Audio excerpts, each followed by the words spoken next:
Fale a rocha. Vou pregar neste tema. Fale a rocha. Espere a água fluir. Fale a rocha e espere a água fluir. Então, Êxodo 20:19, número 20, verso 8. Primeiro Êxodo.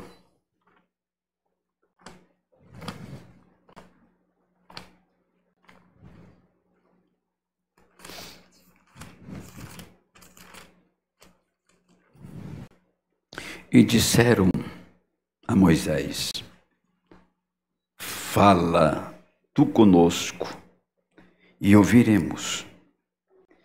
E não fale Deus conosco, para que não morramos. E disse Moisés ao povo: não temais, que Deus veio para provar-vos, e para que o seu temor esteja diante de vós, para que não pequeis. E o povo estava em pé de longe. Moisés, porém, se chegou à escuridade, onde Deus estava. Então disse o Senhor a Moisés: assim dirás aos filhos de Israel: vós tendes visto que eu falei convosco desde os céus. Números, capítulo 20 também, e verso 8.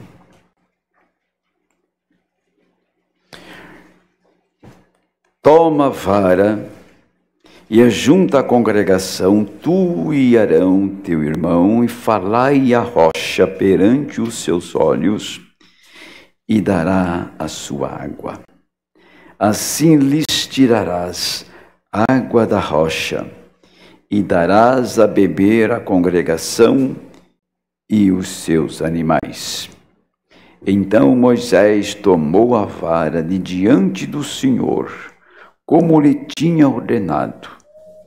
E Moisés e Arão reuniram a congregação diante da rocha e disse-lhes: ouvi agora, rebeldes, porventura tiraremos água desta rocha para vós? Então Moisés levantou a sua mão e feriu a rocha 2 vezes com a sua vara. E saíram muitas águas, e bebeu a congregação e os animais. E o Senhor disse a Moisés e Arão: porquanto não me crestes a mim, para me santificar diante dos filhos de Israel, por isso não metereis esta congregação na terra que lhes tenho dado. Estas são as águas de Meribá, porque os filhos de Israel contenderam com o Senhor e se santificou neles. Senhor Deus, estamos em uma noite de comunhão e pela graça, Senhor, não importa o que virá no dia de amanhã, tudo para nós, Senhor, tudo para nós é vitória, é lucro. Paulo disse: o meu viver é Cristo e o meu morrer é lucro. Paulo estava ansioso para ir para casa, mas ele sabia que enquanto não chegasse aquela hora, o Senhor não tiraria ele daqui, porque tinha um serviço, um trabalho com ele. Por isso, Paulo disse: tenho desejo de ir embora, mas se o Senhor quer que eu fique convosco para dar mais frutos, então eu ficarei na obediência à palavra e continuarei no trabalho. Então um homem que tinha segurança para onde ele estava indo, estava aqui só para cumprir aquilo que estava determinado em sua vida, Mas assim que ele fosse chamado, ele não teria nenhuma dificuldade. Ele não faria a oração que fez Ezequias, pedindo mais 15 anos de vida. Ele apenas se entregou e foi para casa. Senhor, a qualquer momento nós seremos chamados a subir para casa. E quando chegar esta hora, Pai, que o seu coração esteja preparado para ouvir esta chamada.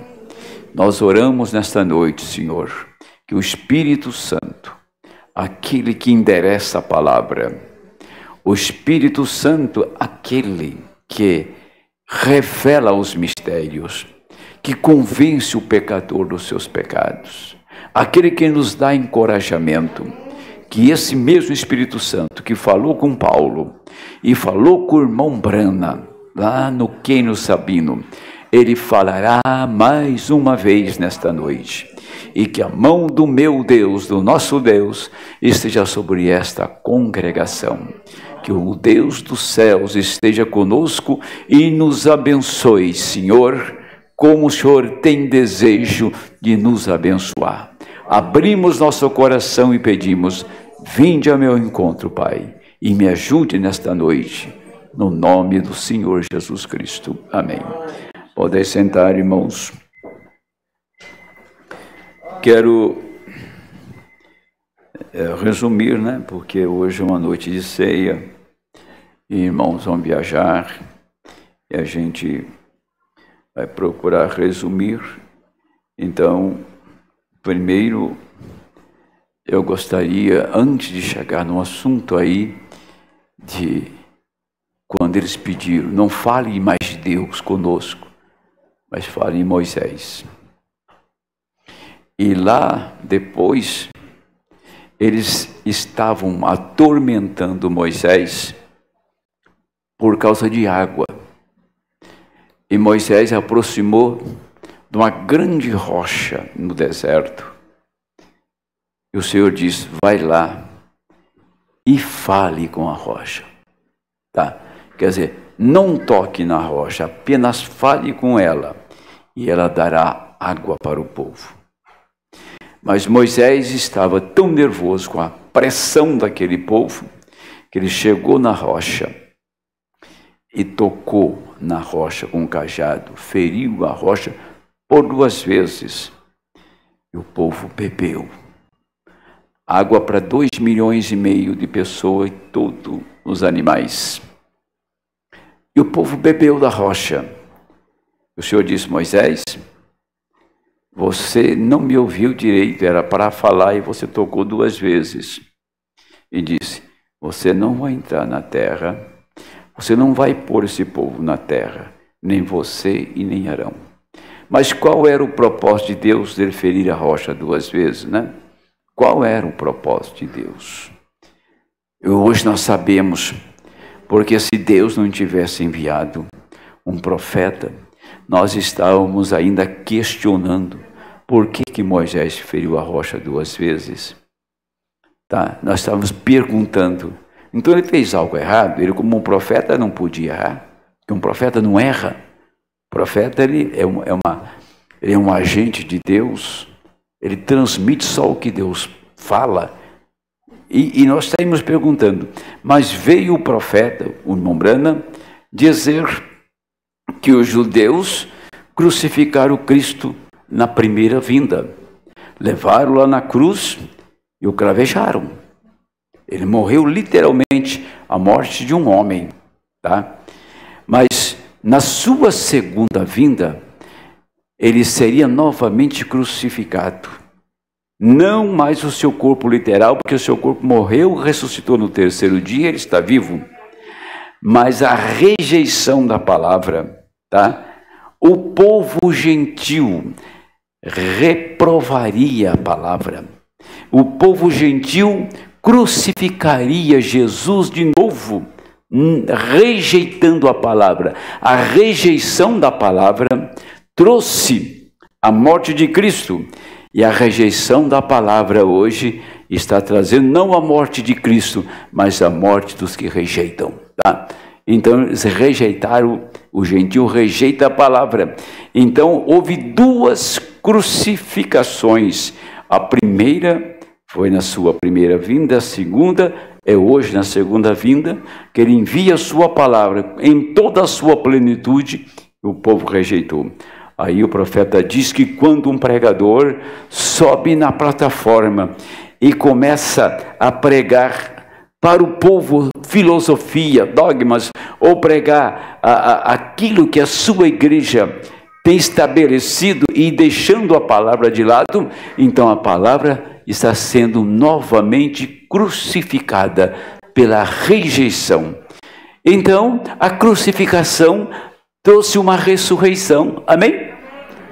A crucificação trouxe uma ressurreição. Crucificaram Jesus na sexta-feira, passaram-se sexta, sábado, no primeiro dia da semana, domingo pela manhã, Jesus estava ressuscitado, tinha rompido os grilhões da morte, ele estava vivo.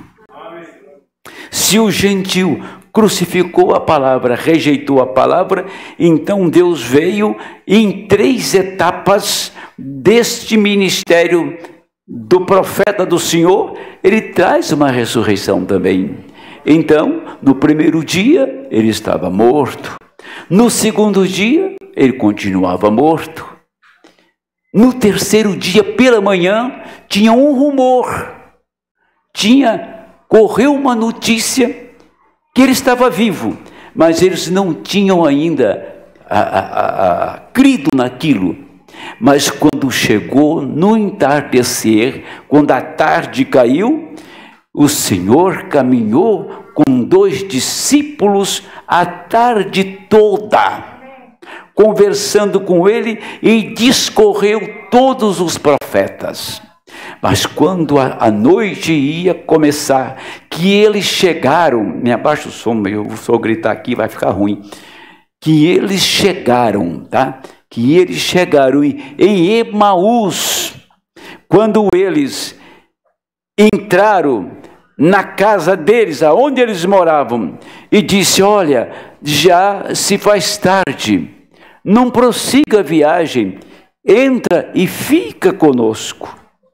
E o Senhor entrou, colocaram o pão na mesa, e o Senhor pegou o pão, e quando levantou para partir o pão, os olhos daqueles 2 discípulos se abriram e reconheceram que Jesus estava ressuscitado, caminhando com eles naquela tarde. E no partir do pão, os seus olhos foram abertos. No partir do pão, na abertura da palavra, na revelação dos mistérios, ele abriu os seus olhos para certificar a você que ele está ressuscitado. Depois que ele passou por esses períodos todos, desde 1517, quando Lutero reformou a igreja, e veio até 1730, depois com Wesley, e 1906 com os pentecostais, ele estava como morto. Mas Deus enviou a sua palavra, abriu-se a palavra para mostrar que Jesus Cristo não está morto, e que Ele está vivo, que a sua palavra voltou em toda a plenitude, não voltou num homem, mas volta num povo, um povo revelado. Jesus Cristo está revelado em nosso meio, a palavra está vivendo novamente em nosso meio. Jesus Cristo ressuscitou na terceira etapa do ministério do profeta, amém? Ele está ressuscitado, ele está vivo aqui, foi manifestado no meio do povo, provando que ele está vivo. Então, não estamos pregando um Deus histórico, não estamos pregando um Deus lá do passado, que um dia ele vai fazer alguma coisa pelo povo. Nós estamos pregando um Deus presente na igreja, um Deus que atua na igreja, um Deus que continua curando os doentes, um Deus que continua salvando perdidos, um Deus que continua transformando vidas, um Deus que está ressurreto, a palavra viva novamente atuando em nosso meio. É só você tocar nele pela fé que você sentirá que ele está presente aí. Se você tem intimidade com ele, se você tem uma vida consagrada, caminhando com ele, você saberá e conhecerá a presença dele quando ele aproximar de você. E ele está bem próximo aqui, ele está presente aqui nesta noite. Ele quer fazer algo por você, talvez te acordar, te despertar do sono da morte. Eu creio. Eu estou pregando aqui para vivos e para mortos nesta noite. Estou pregando para pessoas de fé e pessoas que não têm fé nenhuma. Ah, pastor, não. Se tem que ouvir a verdade, que fale agora. Tá? É exatamente isso. Agora dizer, se você não crê que ele não está aqui, então eu quero perguntar o que você está fazendo aqui.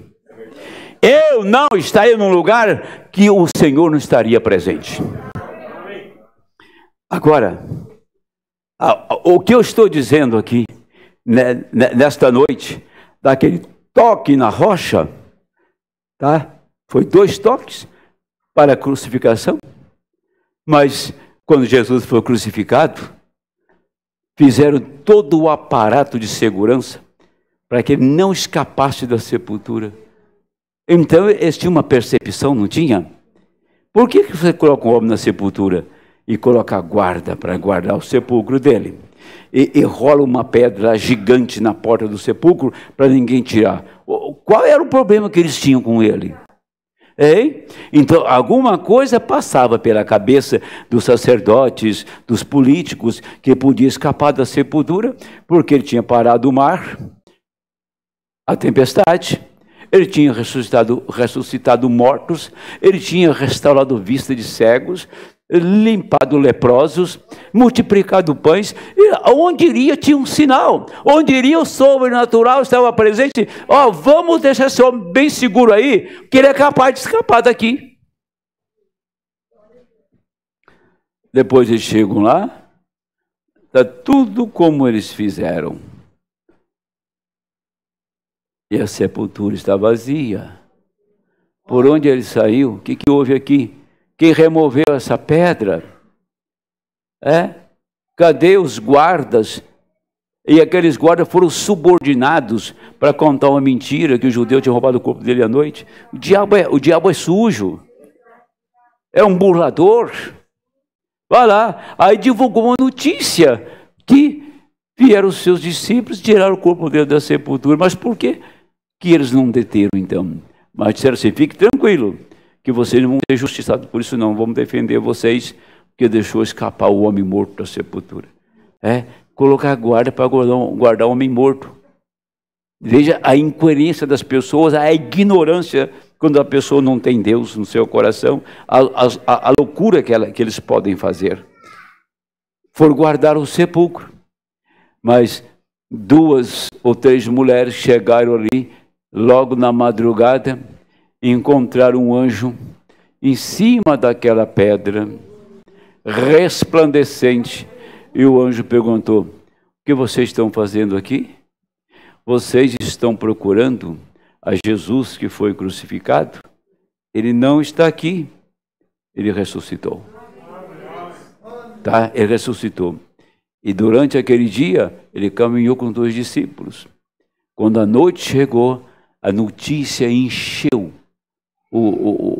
a cidade e os discípulos. Ele ressuscitou. A sepultura está vazia. Caminhamos com ele. E ele esteve em nossa casa. E Jesus apareceu de novo para eles. Estava no meio deles. Ficou 40 dias com eles. E só eles sabiam. Só a sua igreja sabia. E todo o povo ao redor nada sabia. Então não é de se admirar que somente a noiva sabe que ele está ressuscitado, e mais ninguém sabe que ele está vivo, presente em nosso meio, e que de vez em quando ele dá uma aparição em nosso meio, para dizer, olha, estou aqui sim, viu? E passa mais uns tempos, ele aparece lá em Xereda, ele aparece lá em Santo Antônio, ele aparece aqui e diz: olha, eu estou com vocês. O rapto não se deu ainda, mas estou dizendo que está um passo para acontecer. Amém. Ele tem feito isso nessas igrejas. Estou dizendo isso com testemunho real e verdadeiro. Deixa eu continuar aqui. Mensagem que vou ler aqui, um texto dela, é a mensagem: o poder de Deus para transformar. No Jardim do Éden, vejam bem o que aconteceu. No Jardim do Éden estava a economia inocente de Deus. Estava a economia inocente de Deus lá, não tinha nenhuma notícia de pecado. E aquela foi uma das dispensações. E a primeira dispensação era inocente. O povo não conhecia nenhum pecado. Eles não sabiam nada sobre pecado. Ambos, Adão e Eva, estavam nus. Porém, eles estavam escondidos de sua nudez, através do véu do Espírito sobre suas faces. Eles nunca souberam que eles estavam nus de modo algum, porque eles estavam escondidos, pois o véu de Deus estava em suas próprias mentes. Eles não sabiam o que era certo, o que era errado. E ambos ali de pé, nus, mostrando que o conhecimento ainda não havia chegado para eles, que eles estavam nus. O casal estava nu e não sabia. Eles não sabiam, não tinha nenhuma malícia. Não tinha preocupação no dia vindouro. Tudo para eles era um dia que vinha, o sol aparecia e o sol se colocava do outro lado. Estavam vivendo na presença de Deus. Quando a tarde caía, quando o sol virava, que a tarde ia chegando, o Senhor descia no jardim e chamava Adão e a sua esposa para ter uma boa conversa, para ter um bom companheirismo. Toda tarde o Senhor descia no jardim para falar com o casal. Tranquilos, não tinha morte, não tinha problemas com o dia vindouro, não tinha tornado, não tinha bomba atômica, não tinha guerra, não tinha política, não tinha igrejas. Eles eram a igreja, e o Senhor vinha adorar, e descia ali para um momento de adoração, sem nenhum problema. E o Senhor desceu exatamente no nosso tempo para restaurar o Éden caído, o Éden perdido, esse Éden de Satanás aqui. Ele desceu à tarde para novamente vir ter companheirismo com uma mulher, uma igreja que ele inocentou pelo sangue. O sangue de Jesus Cristo, ele cobre você de tal maneira que não entra um pecadinho seu lá, nada. Quando Deus olha para você, Ele vê uma única pessoa, um homem limpo, um homem sem pecado, uma mulher limpa, uma mulher sem pecado. E Deus desceu e disse: ali está a minha casa, ali está a minha morada, ali é onde eu vou estabelecer o meu trono, é naquela igreja, é naquele homem, é naquela mulher. Então você teve a bem-aventurança de se tornar um lugar de adoração que Deus escolheu para pôr o seu nome. Você tem a bem-aventurança de ser a casa de Deus. morada de Deus. Se Deus mora nessa casa, então Ele vai para casa comigo. Ele vai para casa com você, vai para o seu trabalho com você, Ele vai dormir com você, vai levantar pela manhã com você, porque você é a casa dEle, amém? Ele está aí. Se você não quer assim, então você tem que se converter, meu irmão. Você tem que se arrepender e ser cheio do Espírito Santo, para te mostrar que o seu coração é o trono dEle. É bom estar na presença dEle, é bom adorá-lo, é bom conhecê-lo. Você sente falta dEle? Ah, eu não sinto falta de Deus. Que coisa! Você não sente falta dos cultos dessa igreja? Então tem algo muito errado com você. Muito errado. Se você não sente falta desse companheirismo aqui, irmão Ivo. Você canta um hino depois? Legal, né? Eu sou meio assim mesmo. Tem que ser assim, sabe? Tem que dar uma paradinha para ver se começa tudo de novo. Ah, não. Não é hora para isso. Irmão Ivo, nem é hora para isso. Você tem que sentir falta de Deus. Você tem que ter desejo de companheirismo. Você tem que ter desejo de estar na presença dEle. A não ser por circunstância de distância. Como um casal. O irmão Archie esteve conosco ontem e hoje. Mora a 250 quilômetros daqui. Mas você que mora no fundo da igreja, bem lá no quintal da igreja, e não aparece na igreja, meu irmão, que situação difícil você está, hein? Você não tem desejo, não, de falar uma palavrinha com Ele? Ah, de conversar um pouquinho com Ele? Senhor, eu vou sentar aqui, o Senhor vai sentar comigo, e vou ter uma conversa com o Senhor. E começa a abrir um diálogo com Ele, começa a orar, oh Deus, Ele começa a responder no seu coração, e você abre um tempo de oração, e a presença dEle está ali, e você passa uma hora e não percebe que está falando com Ele, amém? Isso é a vida cristã, essa é a vida do homem raptado, da mulher raptada, que já foi mudado pelo poder da palavra que está vivendo na sua alma. Amém. Exatamente isso. Pode ter certeza. O dia de culto, que é quarta, sábado, domingo e todo dia da minha vida, mas que eu venho pregar, prego quarta, prego sexta, prego sábado, prego domingo, prego em 3 cultos num dia só. Olha, levanta pela manhã, eu estou diferente. Hoje é dia que eu vou encontrar os meus irmãos. Hoje é dia que vamos cantar um pouco. Com cantor ou sem cantor nós cantamos. Hoje é dia que vamos tocar uns hinos para o Senhor. Hoje é o dia que o Senhor vai descer lá naquela igreja e vai falar um pouco conosco. Oh Deus, que coisa boa estar na presença dEle. Traz segurança para você. Então você tem alegria, saber que aquele dia é um dia de culto, de você na casa dEle adorar.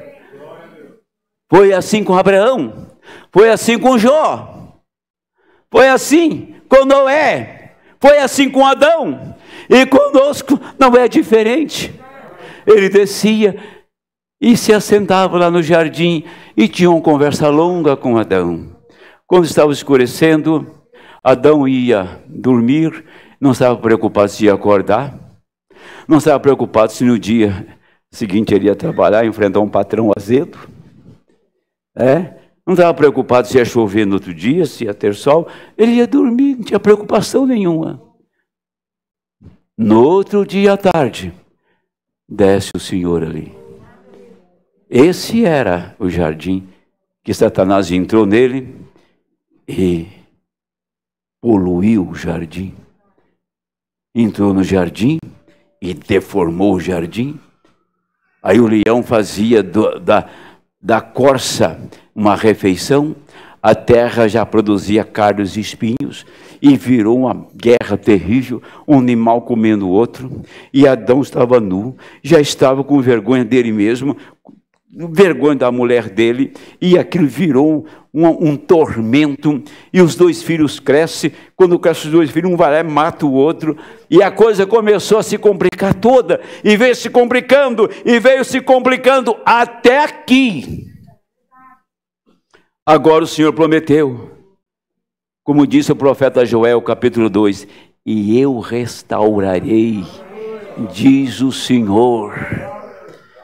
Para Deus restaurar a terra que está empedernida de pecado e violência, Ele restaura o homem que Ele criou, Ele restaura os seus filhos.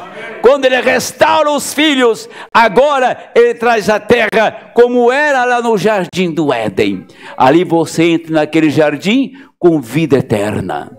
E esse jardim do Éden era onde Deus descia. E agora nesta hora, Ele tem um jardim que Ele desceu. Eu quero regar esse jardim. Tem um hino do pastor Hugo Castilho que canta. Como é que é o hino aí? Quero cuidar desse jardim. Esse jardim é você. Ele desceu nesse jardim. Quando que ele desceu? Quando a tarde caiu. Quando que ele desceu? Quando enviou um profeta. Quando que ele desceu? Depois da terceira etapa, ele desce nesse jardim para ter companheirismo. Ele está procurando por alguém que quer dar atenção a ele. Ele quer alguém que dê atenção a Ele. Ele quer conversar com alguém. Deus quer ter companheirismo. Ele não vive sem companheirismo, não. Por isso Ele desce nesse jardim e começa a falar com você. Aí você sabe o que vai fazer. Você tem direção nas coisas, porque você teve um bom tempo com Ele. Amém?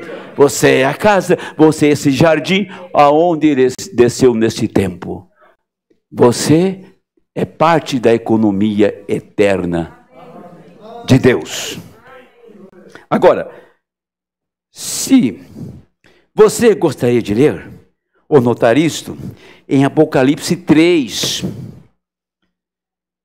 o Espírito Santo predizendo esta última era, para a era laodiceana, da igreja pentecostal, nos últimos dias, ele disse: tu estás nua, cega, e não sabes. Aí está a semente de Deus sob a inocência, não sabendo de modo algum que estão nus, sobre um véu do Espírito Santo, velando-os do pecado. Se você já passou pelo sangue de Cristo, você não tem nenhuma acusação para te condenar, como está em Romanos 8. Nenhuma condenação há para aquele que está em Cristo Jesus, nosso Senhor, que não anda pela carne, mas pelo Espírito. Então, não há nenhuma condenação. Não há nenhuma condenação, nenhum pecado vai te colocar no inferno, porque essa dispensação do diabo está lá atrás, você já passou por ela, você já venceu, não há nada que te condene, você está tão inocente nesta hora, neste momento, diante de Deus, como Cristo era inocente. Agora, na última era da igreja, nós encontramos aqui que eles estão nus outra vez. E não sabem disto. Olha a diferença disto. Mas não é o véu do Espírito Santo. É o véu que Satanás colocou sobre Eva lá atrás. Um véu de cobiça. Um véu de cobiça. Elas estão tão imundas até que elas não sabem que estão nuas. Nossas mulheres na rua usando roupa, vestido sexy. Outro dia alguém me enviou um recorte do jornal sobre esses novos vestidos. Em 65 isso. Veja bem. Só vou fazer a pergunta aqui. E você responda para você.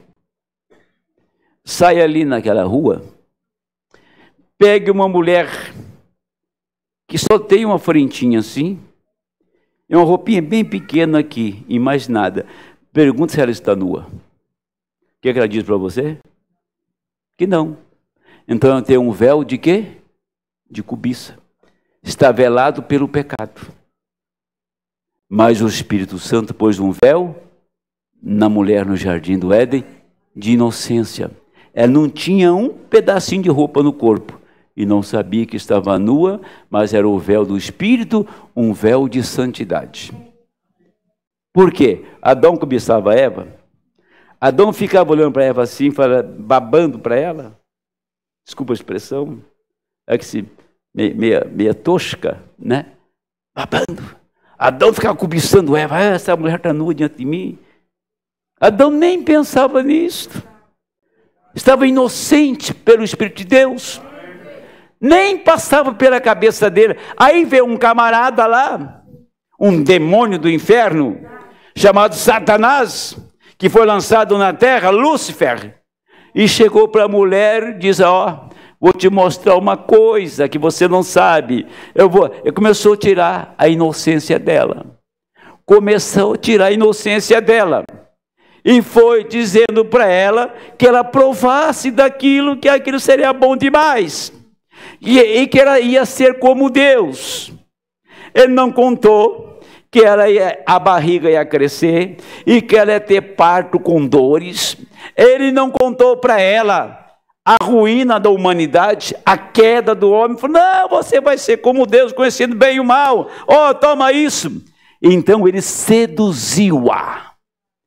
E ela tomou do fruto. A serpente, no ato sexual com Eva, pôs uma semente dentro do ventre dela.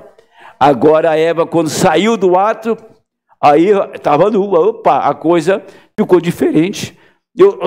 Olha o meu corpo, que situação que eu estou. Vem cá, Adão, come comigo esse fruto. E Adão, para redimi-lo, fez a mesma coisa. E fugiram dali. E fugiram, perna para quem tem. Quando no outro dia, na virada do sol, a tarde ia caindo, Deus desceu no jardim, cadê o casal? Lógico, ele é onisciente, ele sabe, mas deixou a critério deles. Cadê o casal? Adão, ei Adão, vem ter companheiros comigo. Não, senhor, eu não vou não. Por que você não veio falar comigo, Adão? Porque eu estou nu. Mas quem disse que você está nu? A serpente fez isto. Acabou a inocência. O Senhor chegou para Adão, ele vestiu uma veste de folhas. O Senhor rasgou aquelas folhas, tirou tudo fora, foi lá, pegou um cordeiro, sacrificou o cordeiro. Olha, eu vou inocentar vocês disto. Mas tem uma sentença. No dia que comerdes, neste dia morrereis. A partir daqui, você vai ter filho com dores de parto, com dores na sua concepção. Você vai ter o seu prazer, o seu desejo será para o seu marido, e vocês vieram do pó, e ao pó vocês vão tornar. Mas deixa eu dizer uma coisa, tirou a pele do cordeiro e envolveu aqueles corpos nus e disse, saia da minha presença. Quando ele fez isso, um caminho já estava aberto para que o casal retornasse. E quando o Senhor Jesus expirou na cruz, Adão voltou pelo mesmo caminho. Adão veio por aquele caminho de sangue, amém? Ele veio por aquele caminho de sangue e entrou na glória. Depois de 4.000 anos que cordeirinhos morreram, que novilhos morreram, que era um presságio, era uma sombra de Cristo. Mas quando Cristo, o próprio Deus encarnado, morreu, o sangue dele atingiu a terra, então Adão levantou, Eva levantou, o preço estava pago. O Senhor Jesus deu uma sentença, Jeová deu a sentença para o casal, ele mesmo assumiu aquilo. Ele também arrumou um corpo, ele fez um tabernáculo, uma casa, um corpo, que ele pudesse morrer. Então Deus morreu no corpo de Cristo. Como Deus não podia morrer sendo eterno, sendo espírito, ele habitou num corpo de carne gerado do ventre de uma virgem. Você já pensou uma moça andando aí lá na sua terra?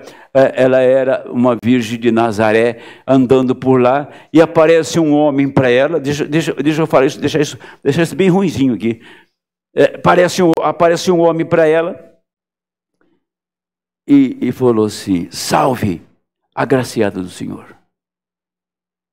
Ela não entendeu a saudação. O Senhor, você irá conceber, dentro do seu ventre, você vai ter um filho. Ela disse: não pode ser. Por quê? Porque eu não conheço homem nenhum, sou uma virgem. O Espírito Santo fará sombras sobre ti, e o santo que estará no teu ventre será Jesus Cristo. O próprio Deus formando um corpo de carne dentro do ventre de uma mulher. Aí nós ficamos só com essa história. E termina aqui a história e fecha, põe um ponto final? Não. O próprio Deus veio agora, depois do sangue derramado, que ele abriu o caminho para trazer os filhos. O próprio Deus vem agora e forma em nós um corpo de carne pela palavra. O mesmo Deus que estava dentro do ventre de Maria, tá? Como um pequeno germe de vida, lá no útero dela, e revestido de pele de uma mulher, revestido de um corpo humano, esse mesmo Deus repete agora, mas não para ela dar luz a um outro filho, mas ele vem e assenta a sua morada dentro de ti, no seu coração. Esse Deus agora novamente reveste de carne novamente. Ele entra dentro de quem? De um corpo que ele redimiu pelo seu sangue. Um corpo, uma vida que teve os seus pecados perdoados. Uma pessoa que foi até o trono de misericórdia, encontrou graça, encontrou misericórdia diante do Senhor, e Deus deu a ele o perdão, e o Senhor santificou pelo sangue, e encheu ele com o Espírito Santo, veio morar nele. Agora é Deus novamente em carne e osso na terra, vivendo em nosso meio. Ele estava numa virgem, mas agora ele está na sua igreja. Por isso que Deus se revestiu de carne, a sua carne. Por isso que ele disse agora: ela é carne da minha carne e osso dos meus ossos. É por isso que está escrito desta maneira, tá? Então ele veio e se revestiu de carne de novo, para mostrar que ele está vivo e que vive na sua casa, vive no seu tabernáculo. Por isso que Paulo disse: sacrifício e oferta não quisestes, mas corpo me preparaste. Não vou passar pelos tabernáculos no deserto, nem pelo templo de Salomão, porque não estou dando um estudo sobre isso. Primeiro ele morou debaixo de tenda, lá no deserto, onde estava o lugar santíssimo, a arca da aliança estava ali atrás. Depois ele veio morar numa casa feita de madeira, que construiu Salomão, e viveu dentro ali daquela casa de madeira, até que um dia Deus passou por esses processos todos e veio morar em uma virgem, em uma moça, uma bem-aventurada, a única mulher que Deus escolheu em todas as eras foi aquela mulher. Ela não sabia que ela era uma escolhida, ela não sabia que ela tinha sido eleita para aquilo, predestinada para aquilo. De repente, explodiu a coisa, a luz brilhou, ela não interrogou, ela não questionou, ela só disse para o anjo Gabriel: cumpra-se em mim a sua palavra. Amém. Aí críticas saíram para todo lado, que ela era uma mulher de má fama, e que ela tinha feito aquilo às escondidas, e que ela estava noiva de um homem já de idade, um viúvo, só para esconder aquilo. Isso é todo tipo de crítica, mas não adiantava as críticas, ela tinha recebido do anjo. Não adiantava as críticas, ela tinha ouvido do Senhor. Pode criticar o que você desejar criticar, nós recebemos do Senhor, ouvimos do Senhor, sabemos quem está conosco.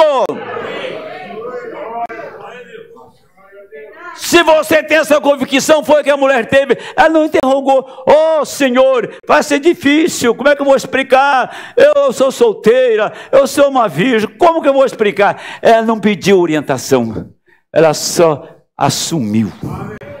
Ela assumiu, eleita para aquilo.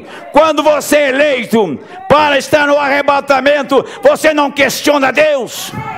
Se a coisa está ruim ou está boa, o quanto você será criticado, zombado e abandonado, você não vai perguntar para ninguém, você só entrega a Deus, e Deus cuida do assunto para você. Ele cuida de você, Ele tem cuidado até aqui e cuidará até o fim. Ele sabe, Ele está no controle da sua vida, Ele está no controle da nossa vida. Amém. Pois bem, agora, escute isso aqui. Quem dizer ser este? Eu escrevi aqui: fale a rocha, e a água irá fluir. Fale a rocha. Eu quero que você entenda isso bem claro.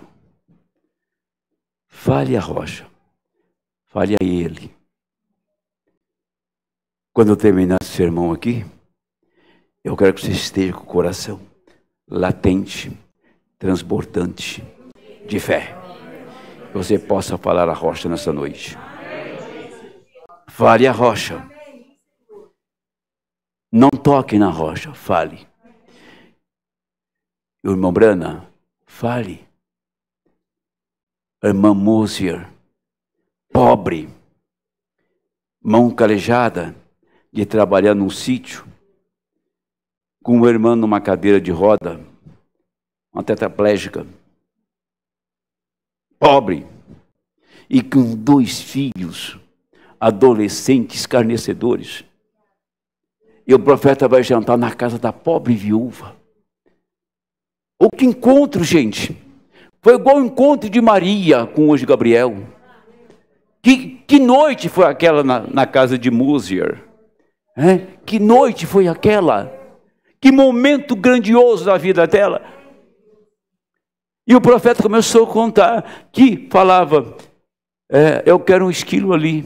Não tinha nem um esquilo no bosque. E a voz dizia: chame por ele. Se você precisa de esquilos, eu vou te dar esquilos.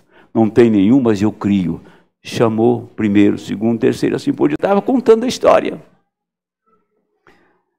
E vocês sabem que aquela mulher chegou e disse para a irmã Brana: isso é tudo verdade. Só isso ela disse. Isso é tudo verdade. Sabe que as pessoas não recebem nada? Porque se não duvidam também não está nem aí. Estou nem aí, estou nem aí. É isso? Olha, eu não duvido que o pastor está pregando, mas não estou nem aí.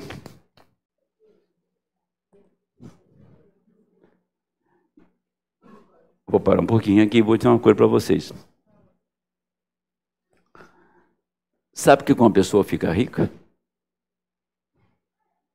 Muito muitos casos de ficar rica é para trazer juízo sobre si.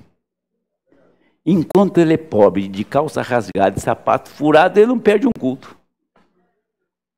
Depois ele fica rico. E Deus permite que ele fique rico para trazer um juízo sobre ele. Aí ele fica rico, não tem mais tempo para ir na igreja. Agora ele tem um bom carro. Agora vai para um resort. Agora ele vai passear com a família. Quando eu puder, dou uma passadinha na igreja para fazer um tchauzinho para o meu povo lá. Ele trouxe um juízo numa vida boa, de prosperidade, de riqueza. Deus permitiu que a boa vida o lançasse ele fora. Outros traz juízo porque acha que pode fazer o que bem entende. Aí o moço sai por aí e arruma qualquer coisa por aí. E eu vou casar, eu gosto dela, ela gosta de mim, vamos casar. E o casamento dura alguns dias, alguns meses e acaba o casamento. Deus permitiu para puxar juízo sobre si. Tá? Então, às vezes as pessoas pensam, nossa, eu estou muito bem, a coisa está fluindo. Agora, preste atenção, se você está ficando rico, se você tem uma empresa e isso está te afastando dos cultos, Deus não está nisso.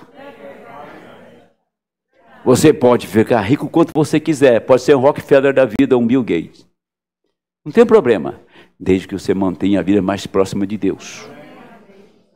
Desde que você viva bem pertinho do Senhor. Desde que isso não interfira na sua vida com Deus, tá? Mas quando a sua riqueza, quando o seu conforto te afasta de Deus, então Deus permitiu para você puxar juízo sobre si. Quantas pessoas estavam tão bem e se tornaram tão ruins depois? Tanto na história do Antigo Testamento, como do Novo Testamento. Uma história muito falada, vaticinada em nosso meio. Aquele jovem chegou para o Senhor e disse, Senhor, bom mestre, que farei para herdar a vida eterna? Oh, que camaradinha bom, né? Ele está interessado em vida eterna. O Senhor amou, você quer ter vida eterna? Então, eu vou te explicar como que funciona isso. Você pega tudo que você tem, venda tudo. Tira o seu coração da matéria, tira o seu coração da sua riqueza. E faça aí um levantamento e distribua para os pobres. E caminhe comigo. Vem caminhar comigo. Aí ele não tinha mais vontade de ter vida eterna, não. Aí já vi, esse preço é muito alto. Isso é muito difícil, eu vender tudo e andar com ele. O senhor mora onde? Eu não tenho casa. Eu sou o Senhor do céu e da terra. Eu não tenho casa. Escuta, qual é o seu banco? Eu também não tenho banco, não sou banqueiro, não. Escuta, mas por que você quer que eu atrás? Você não tem nada, não tem casa, você não é um banqueiro, não tem dinheiro, não tem nada para me dar. Por que eu vou te seguir? Mas ele não disse que queria vida eterna? E a receita estava diante dele. O Senhor te oferece vida eterna para você levantar, sair do seu arraial, do seu conforto e enfrentar a vida com Deus. Talvez você nunca mais tenha dinheiro na vida, você perca tudo, mas o céu está garantido. A sepultura sua vai ficar vazia um dia. Amém. Aí está a coisa. Não importa se anda a pé ou a cavalo, de bicicleta, ou se anda numa limousine, ou num BMW, ou numa Porsche, eu sei lá o diabo que for. Isso não interessa. O interessante, ou se você está num lugar confortável, comendo um pudim, você que pode comer pudim? Qual que é o pudim bom mesmo, hein, minha mulher? Qual que é o pudim bom que eu não posso comer? Pudim de leite condensado. Pode comer um pudim de leite condensado, não tem problema com Deus. Pode viajar com a sua esposa, descansar num resort com Deus. Ah? Mas quando você tira Deus e entra em certos ambientes que Deus nunca passou por lá, é o diabo. É o diabo. Você vai para um ambiente que só tem Satanás lá, só tem demônios. Fala, estou passando com a minha esposa, estamos tendo um bom tempo de descanso, e vai para ambientes sinistros, lugares ocultos, tenebrosos, pecaminosos. Quando o verão ficar bem forte, você vai na praia, tá? Lugarzinho que Deus está lá. O Deus desse mundo, né? Que o Deus do céu não está lá, não. Tá? É aí que você vai começar a entender o que é andar com Deus. É andar no deserto. É andar nas matas, é andar sozinho, sem ninguém com você, mas você sabe que Ele está juntinho ali, que Ele pode parar a tempestade, parar o mar revolto, Ele pode trancar Satanás e não deixar mover sobre você. Amém. Ele te dá saúde, te dá pão para você comer, te dá emprego, te dá vida e te dá o céu lá na eternidade. Aleluia! Isso é andar com Deus. Andar com Deus em qualquer circunstância, meu amigo. É na bonança ou é descalço, é a pé mesmo, é com frio ou com calor, é com fome ou com sede, ou bem nutrido, mas é andar com Ele, é em qualquer circunstância. Porque você caminha com alguém que pode tirar água da rocha. Você caminha com alguém que pode criar pão da palavra. Você caminha com alguém que pode te guardar em qualquer circunstância. Eu sei que isso não mexe com você. Só se der uma paulada na sua cabeça se você acordar, né? Não tem jeito. Deixa eu falar aqui, ó. Eu vou terminar esse sermão, se vou. Tem só mais um texto aqui. Isto foi Jesus. Deixa eu discorrer isso aqui. Vocês estão prontos para ouvir? Isto foi Jesus.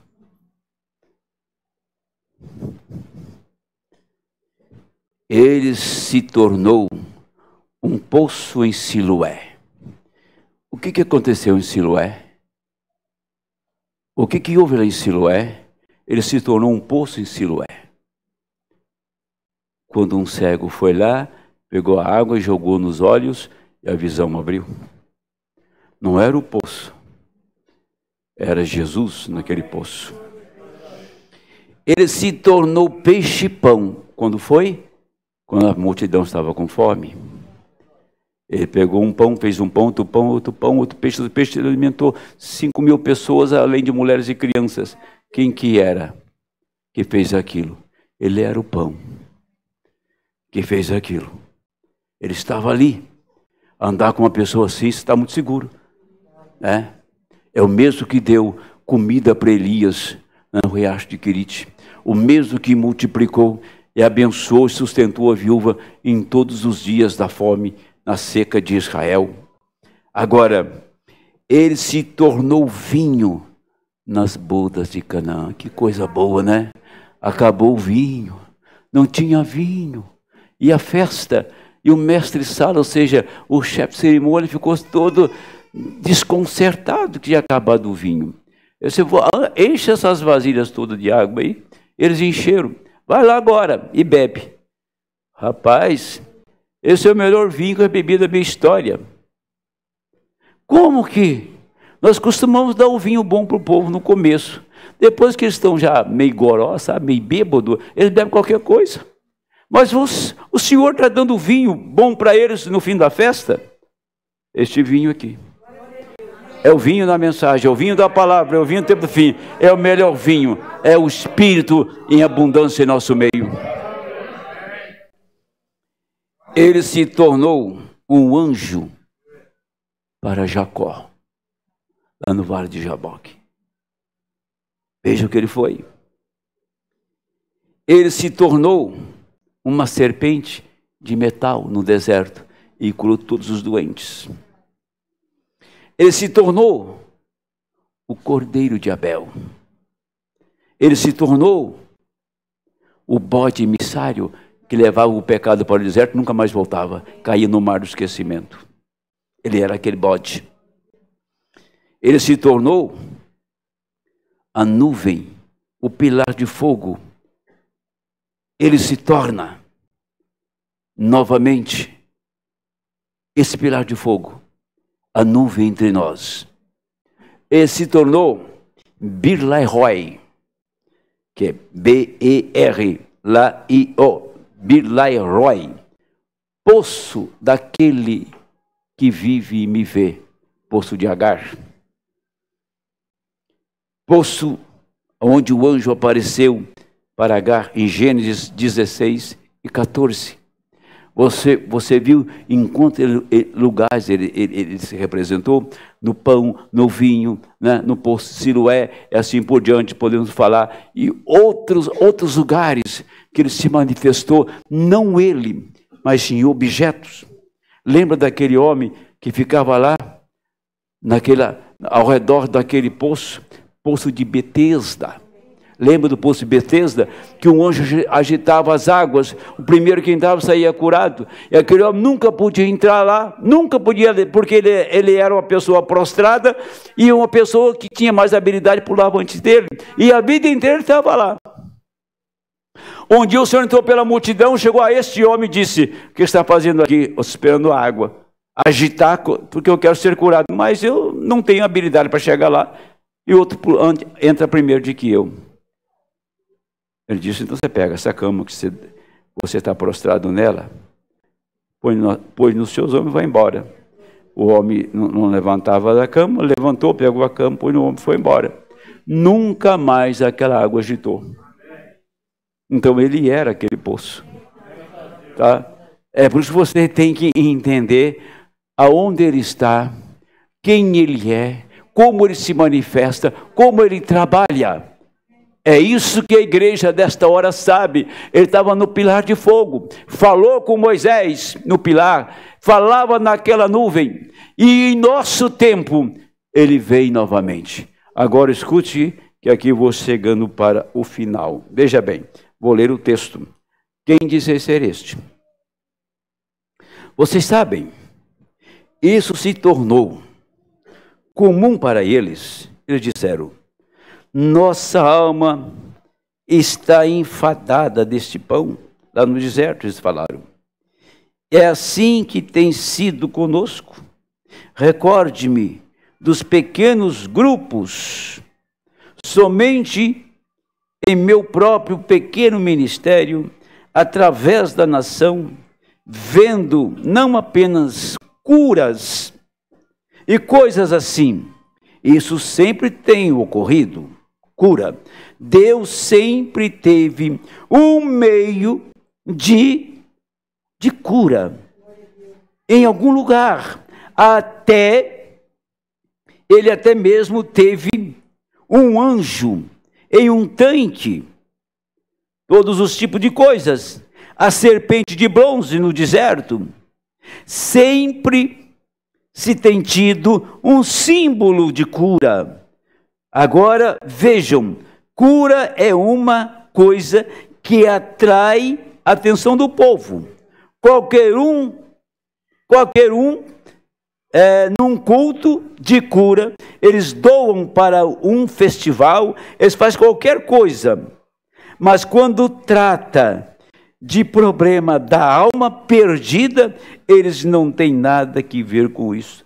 O governo tinha que dar dinheiro para a gente pregar o evangelho, salvar os perdidos, não para comprar droga, né? Mas agora vejam, aqui está, observem o que tem acontecido.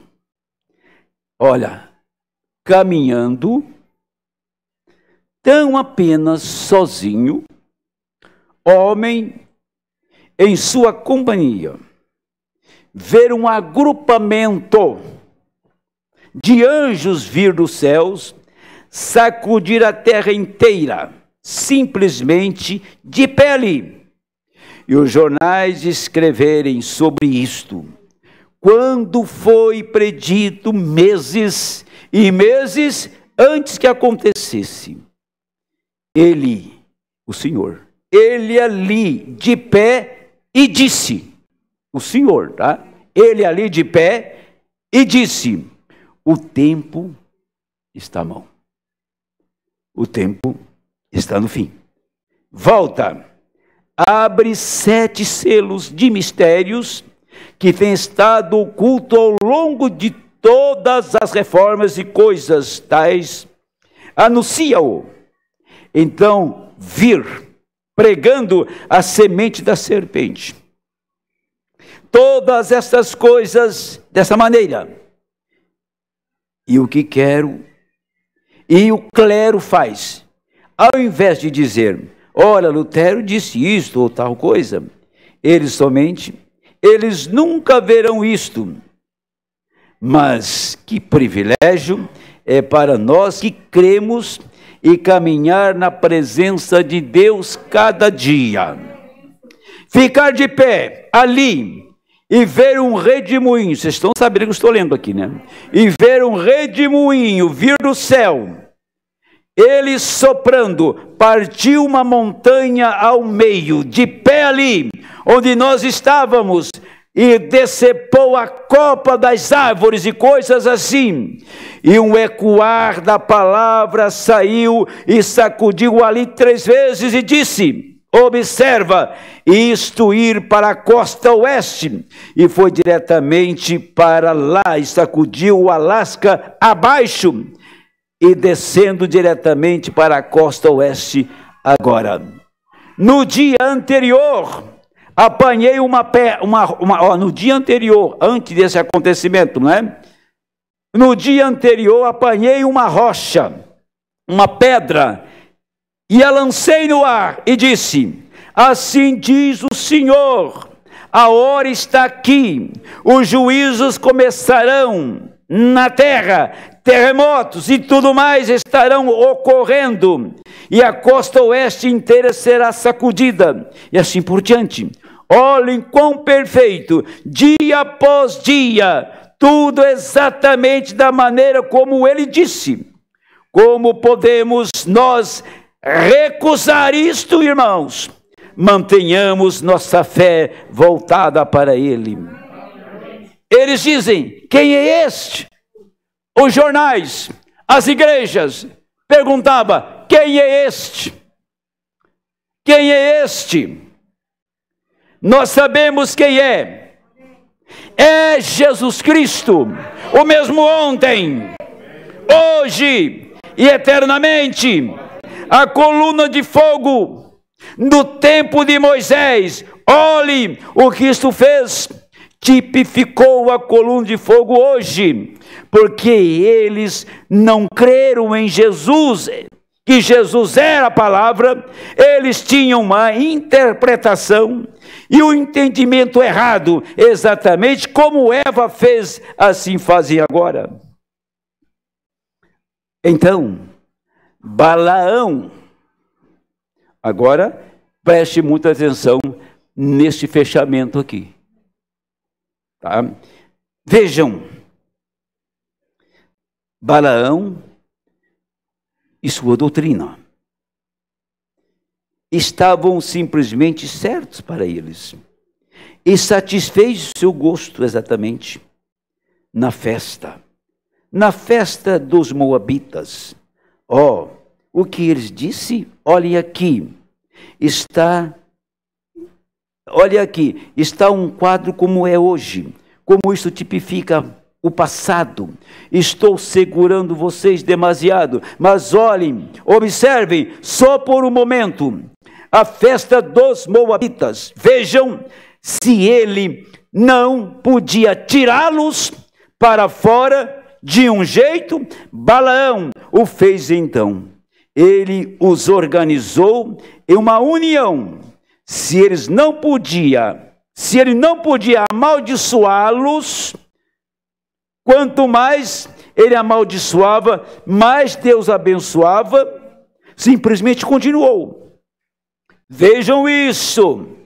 Isso é o que fez os pentecostais. Eles diziam uns aos outros, anos atrás, quando todos vocês começarem, vocês não chegariam a nada, vocês não estavam com nada, vocês extinguiriam isto, vocês eram só um monte de fanatismo. Mas todas as vezes que eles tentavam amaldiçoá-los, vocês retornavam diretamente. Deus continuou revelando sua mensagem a partir da velha assembleia, lá atrás no princípio, no concílio geral. Então ele fez chegar o tempo quando receberam o nome de Jesus Cristo para o batismo em água. Então, um saltou para este lado, outro para aquele lado e organizaram. E aquilo, Deus continuou abençoando eles. Vejam, eles, quando chegou o batismo em nome de Jesus Cristo, que foi a mensagem do irmão Branham, desde o ano de 1933, eles não receberam o batismo, não aceitaram, mas Deus continuou abençoando eles. Tá? Mesmo com a rejeição da palavra, Deus continua abençoando eles. Só que eles estavam já mortos pela rejeição da palavra. Agora, ele estava abrindo um caminho, tá?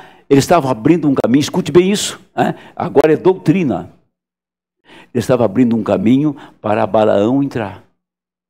Balaão tentou amaldiçoar Israel, todas as vezes que ele abria a boca para amaldiçoar, Deus mudava a sua palavra e ele abençoava. E disse, não consigo amaldiçoar esse povo. Agora esperou um tempo e promoveu uma grande festa e chamou Israel para dentro daquela festa e disse, olha, nós somos irmãos, somos parentes, somos todos iguais, venham para a minha festa. Aí Israel foi na festa dos moabitas promovido por Balaão. Ali a morte os derrotou.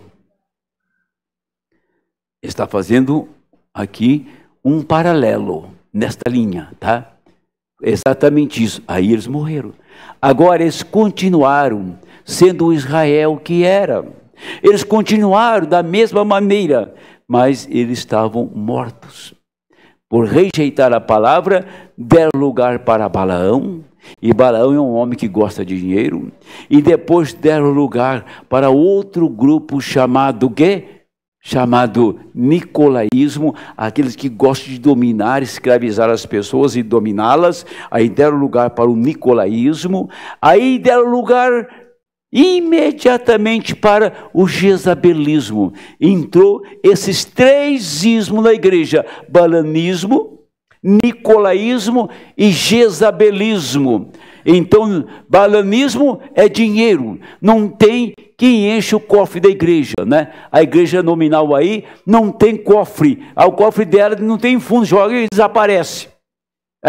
Não tem fundo o cofre dela. Aí o homem vem, ele chega no púlpito e domina o povo todo e vai para a mídia e domina o país.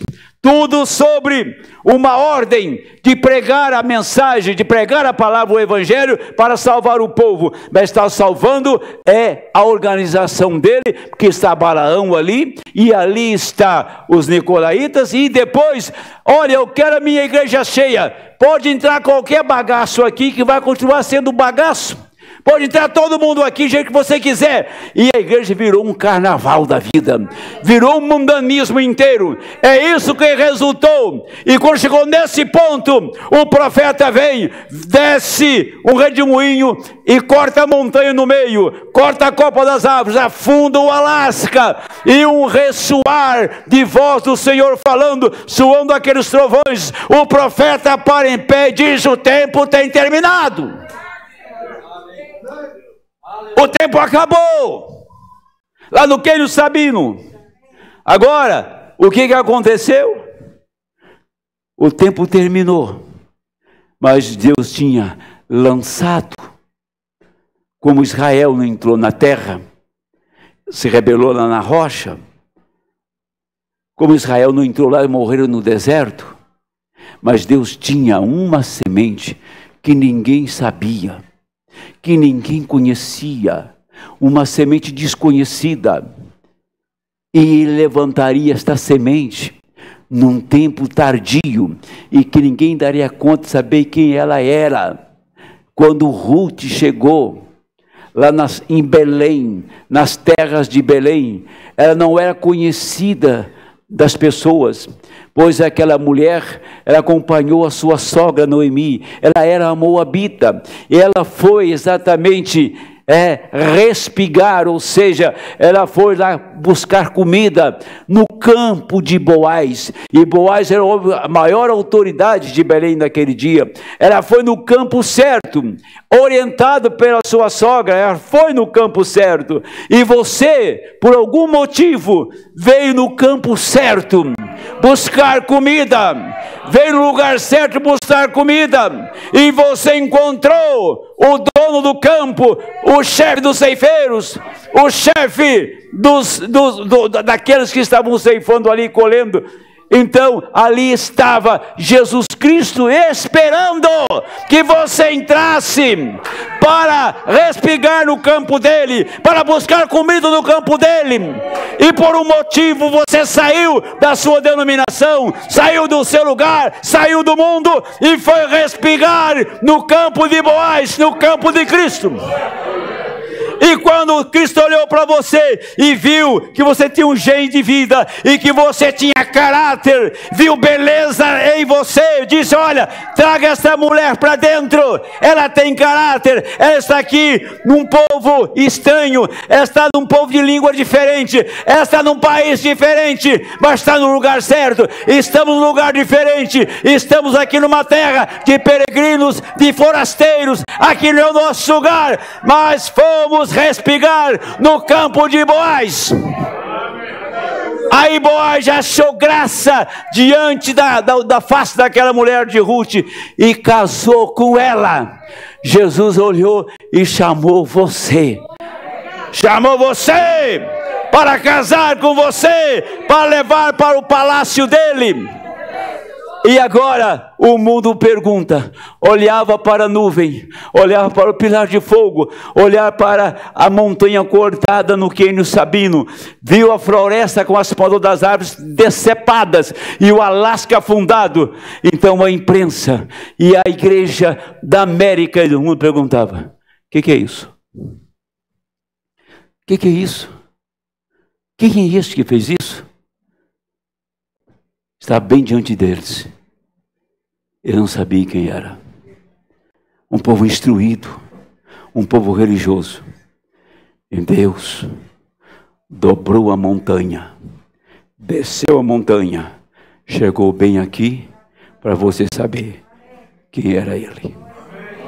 Quem era ele que fez aquilo lá? Quando o tempo terminou, Deus deixou um sinal. Esse é o nosso tempo, essa é a nossa hora.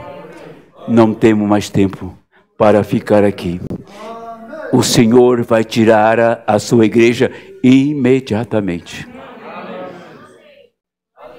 Eu associei algo com o ensinamento do Mombrana com o acontecimento que houve. O Mombrana viu uma luz descer lá nos Estados Unidos, e a imprensa ia lá, fazia cobertura e dizia assim: um OVNI, é um disco voador. Lembra-se disso? Que ele falava, descia uma luz em tal lugar, e as pessoas iam lá, faziam cobertura, saía nas revistas, nos jornais, e é disco voador, isso não existe. E ficava assim, perguntando o que era, o que não era e tal. O profeta chegou assim e disse: isso que está descendo aqui, um dia ele vai te levar embora. Lembra-se disso? Um dia ele vai te levar embora. Ele tem estado aqui para te levar embora. Por isso que eu fiquei preocupado com a mensagem de sexta-feira. Tá? Não é fogo pintado na parede, não. Essa luz tem descido aqui. Ela vai te levar. Pode estar certo disso. Deixa o pastor Rafael vir aqui. Nós vamos completar esse assunto. Vamos ficar em pé em nome do Senhor. Vamos cantar um hino. Amém. Aleluia. Se você, meu irmão e minha irmã, que ouviu o que foi dito aqui, quer falar a rocha? Fale a rocha agora. Feche os seus olhos e fale a rocha, enquanto nós ouvimos este hino. Fale a rocha. E você vai ver que ela vai dar água. O que você quer? O Espírito Santo? Você terá. Oh, pastor, eu estou tão doente. Ele te curará. Pastor, eu estou em aflição. Eu preciso de um consolo, de um conforto para a minha alma, que eu estou em desespero. Ele te tomará agora. Fale a rocha.